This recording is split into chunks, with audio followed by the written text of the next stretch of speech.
wabarakatuh. Saya Alia Nurul Aulia, NPM 1921030062. Pendidikan Masyarakat 2019B. Nah, di sini saya akan menjelaskan mengenai landasan dan asas kurikulum. Pembahasan yang pertama yaitu mengenai landasan kurikulum. Berdasarkan buku Sudarman yang berjudul Pengembangan Kurikulum, bahwa landasan kurikulum itu ada 6. Yang pertama ada landasan filosofi atau ideologi. Landasan ini berkaitan dengan semua aspek terkait pengelolaan program pendidikan. Contohnya, sumber daya manusia yang terlibat, rumusan tujuan pendidikan, isi pendidikan, proses pelaksanaan, dan bagaimana cara untuk mengetahui hasil yang dicapai dari sebuah program pendidikan. Nah, semuanya itu harus didasarkan pada hasil berpikir secara sistematis, logis, dan mendalam. Pemikiran tersebut dalam filsafat disebut dengan pemikiran radikal, yaitu berpikir secara mendalam sampai ke akar-akarnya. Filsafat ini memberikan arah dan juga metodologi terhadap praktik pendidikan, sedangkan praktik pendidikan itu memberikan bahan bagi pertimbangan filosofi. Sehingga landasan filosofi sangatlah penting dalam pengembangan kurikulum. Yang kedua ada landasan sosial budaya. Nah, dalam kurikulum itu harus memperhatikan aspek sosial, budaya, sosial ekonomi, sosial politik, agama, dan lainnya yang berkembang di masyarakat serta sesuai dengan kebutuhan masyarakat. Karena kurikulum itu akan menentukan pelaksanaan dan hasil dari pendidikan. Oleh karena itu, tujuan, isi, maupun proses pendidikan itu harus disesuaikan dengan kondisi, karakteristik, dan juga perkembangan masyarakat. Yang ketiga ada landasan psikologis atau pedagogis. Nah, pada landasan ini, kurikulum itu perlu memperhatikan aspek psikologis pada anak didik, kematangannya, pengalaman belajar, minat, dan juga kebutuhan pada peserta didik, serta memperhatikan aspek teknologi pendidikan dan teori belajar, dan tidak lupa juga memberikan kesempatan kepada pendidik untuk mengembangkan kurikulum sesuai dengan keadaan dan kebutuhan peserta didik. Yang keempat ada landasan hukum.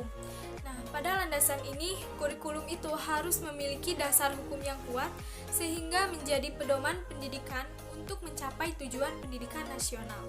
Oleh karena itu, pengaturan tentang kurikulum dalam Undang-Undang Sisdiknas dan penetapan kurikulum dengan SK Mendiknas menjadi sangat dipertaruhkan agar lulusan dari suatu lembaga pendidikan itu diakui keabsahannya.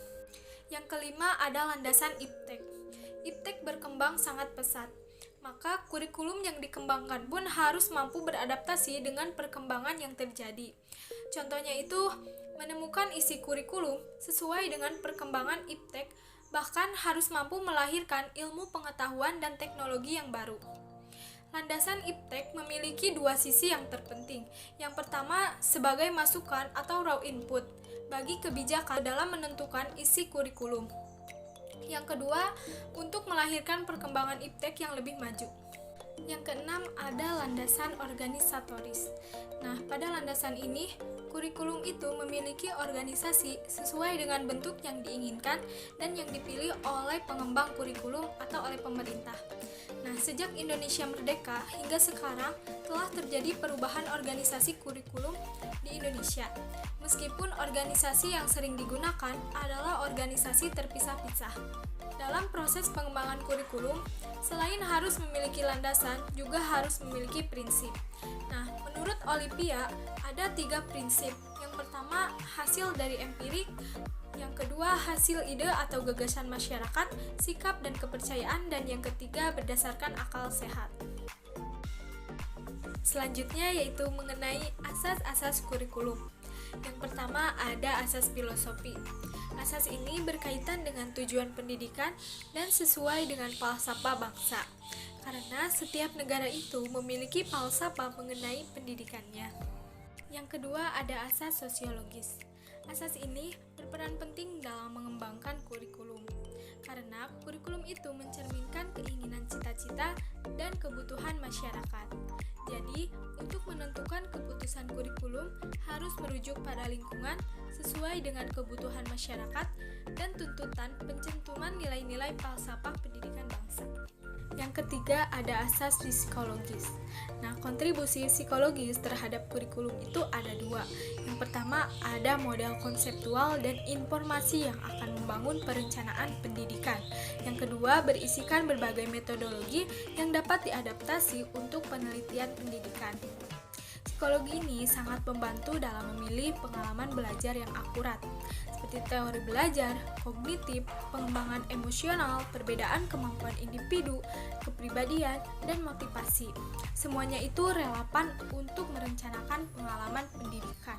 Yang keempat, ada asas organisatoris. Ada 3 hal utama yang harus diperhatikan dalam asas organisatoris. Yang pertama ada tujuan bahan pelajaran, yang kedua ada sasaran bahan pelajaran, dan yang ketiga pengorganisasian bahan pelajaran. Sekian dari saya, mohon maaf bila banyak kesalahan. Wassalamualaikum warahmatullahi wabarakatuh.